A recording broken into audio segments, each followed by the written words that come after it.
Walang ligtas sa kamay ng batas ang isang lalaki sa Cotabato City matapos siyang maaresto ng mga otoridad dahil sa patong-patong na kaso ng panggigipit at pagkakasangkot sa iligal na droga. Batay sa ulat, ginamit umano ng suspect ang mga masiselang larawan ng biktima upang takutin ito at hingan ng pera. Bukod dito ay nahulihan pa ito ng hinihinalang shabu sa oras ng kanyang pagkakaaresto. Nakatutok dyan si Patrolwoman Maria Senyora Agbuya. Ang isang lalaki sa ikinasang entrapment operation na maoperatiba ng Regional Anti-Cybercrime Unit Bangsamoro Autonomous Region sa Cotabato City nito lamang ika-13 ng Hulyo taong kasalukuyan.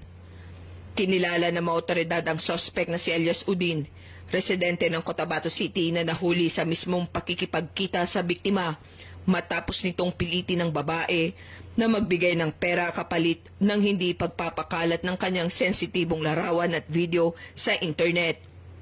Sa isinagawang operasyon, nakumpiska rin mula sa suspect ang hinihinalang shabu, dahilan upang masampahan ito ng patong-patong na kaso, kabilang na ang paglabag sa Article 294 o Robbery with Intimidation of Person, Republic Act 9995 o Anti-Photo and Video Voyeurism Act of 2009, Republic Act 10175 o Cybercrime Prevention Act of 2012 at Republic Act 9165 o Comprehensive Dangerous Drugs Act of 2002.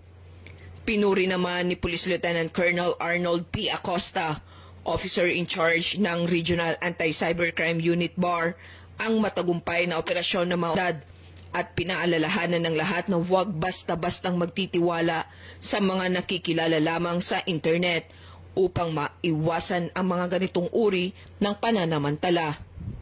Mula rito sa rehiyon ng Bangsamoro, ako ang inyong Police News Network Correspondent, Patrolwoman Maria Senyora Agbuya, alagad ng batas, tagataguyod ng Balitang Pulis.